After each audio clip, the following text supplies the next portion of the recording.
Hello everyone, and welcome to I Try Something New for Father's Day. My name is Ashley, and today I'm going to attempt some wood carving with a Dremel tool that I got for Christmas and I have yet to try. Now, I've never done any kind of woodworking before, so forgive me if I end up using the wrong bit or something, and if you have any wood carving tips, I would love to know. Now, for a quick overview of my plan, I want to try to carve a motorcycle into the top of this balsa wood box. I also want to stain it, and then I want to paint the motorcycle gold because I think it would pop out really well. So the stuff I'm using is this Dremel with these bits and some make your own stencil plastic just in case I mess up this box. I'll already have the stencil to go. Now, I did do a quick little test carve to see if I was even capable of this. And honestly, it wasn't too difficult. I used a little ball bit, I think it's a diamond tip, and then it's pretty much just tracing. And since I can't draw naturally, tracing has become a skill of mine, which you get made fun of for in drawing, but it's great for carving. Now, my stepdad loves motorcycles like Harley Davidson, and I did toy with putting just their logo on there, but I would probably have to buy an SVG or fear them suing me since I'm making a video out of this. So I just went on Google and found two stencils that I liked. Also, here's a little trick. If you ever need to outline but you can't find a transparent for the image, just use the color select tool and then open a new layer and fill the outline with black. And boom, there's your transparent. Now just pop it into Cricut Design Space. Don't forget to save it as a cut image. Pick your size. I used the Cricut mat to measure my box. Also, don't forget to cut out a test piece.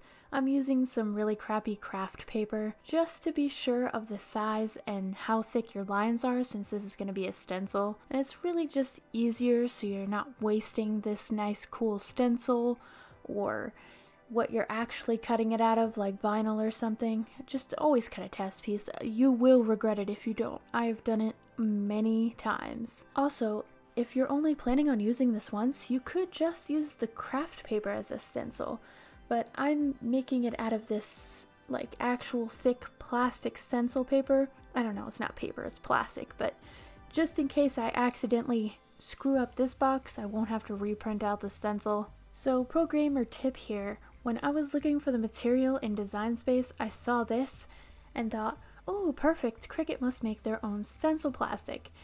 No, they make stencil vinyl, which is not even close to the thickness. I tried cutting it out 4 times before I realized this. I ended up using the cardboard setting, and that worked great. So then you can just weed it and trace it onto your box. So now I'm going to jump outside to carve this because I am very lazy and do not feel like cleaning up wood dust. But I also don't really have a table outside, so I'm just sitting on my stepdad's broken porch.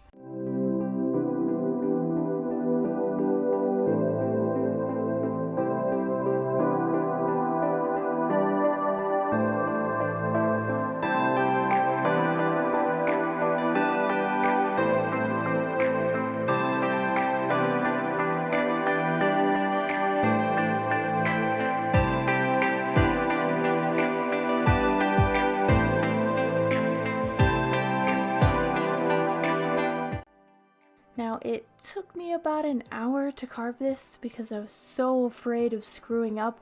I was going so slowly, and I really had no idea how deep to make it. Also, my camera battery ended up dying, so I don't have any footage of me trying and failing to sand it, but I ended up giving up because I'm going to paint it gold, and I'm pretty sure it will hide all of this lumpy garbage. So I'm thinking it's looking pretty good. I'm honestly pretty proud for my second attempt at carving. I mean, it looks like a motorcycle, and that's good. Now over to staining the wood, which I was also going to do outside, but there is getting to be a bee explosion at the porch.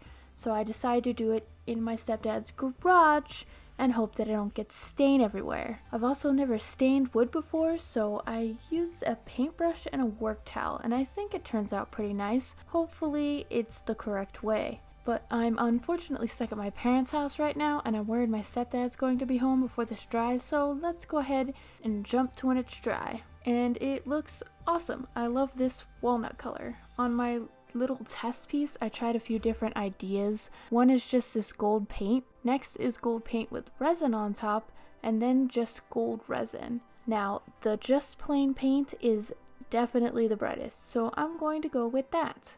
I'm also going to paint the bottom inside of the box gold, and the top is just going to be stain.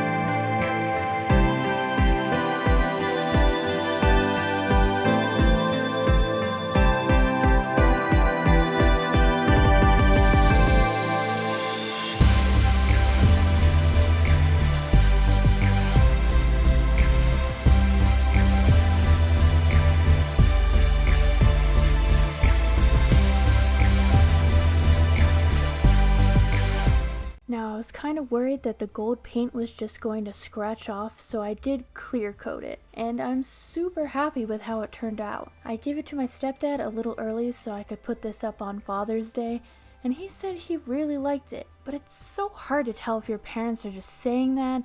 I mean, I probably could have just slapped a sticker of a motorcycle on it and he would have said it was nice. And I still don't really know anything about wood engraving. I think getting it to be smooth is the hardest part, but this thick gold paint really covered up how janky and uneven the engrave ended up turning out. So that's a tip for you. If you're really not good at engraving, or I guess I should say sanding the inside, then just adding some stain and some nice thick gold paint really makes it look good. What do you guys think? Do you guys think it looks good? Am I just biased against myself thinking it kind of looks like crap? I don't know. I'm impressed that I even got it to look like a motorcycle. But does it look good? Is this a good style? Should I add more? I don't know if any of you watch Jenna Marbles, but she always says she has a too much gene. Oh god. No, Julian, don't say that. Oh, I think I started off strong and then You got a little ambitious. my too much gene kicked in. And I definitely have that. I never know when to stop when I'm making art. So I just thought, I'll do something simple, I'll put a motorcycle on top of this, I won't do anything else, and I mean, is it too boring, you think? I'm sure if somebody actually watches this video, they'll let me know. So, thanks everyone for watching, I hope you have a good Father's Day, and may the crafts be ever in your favor. Bye-bye!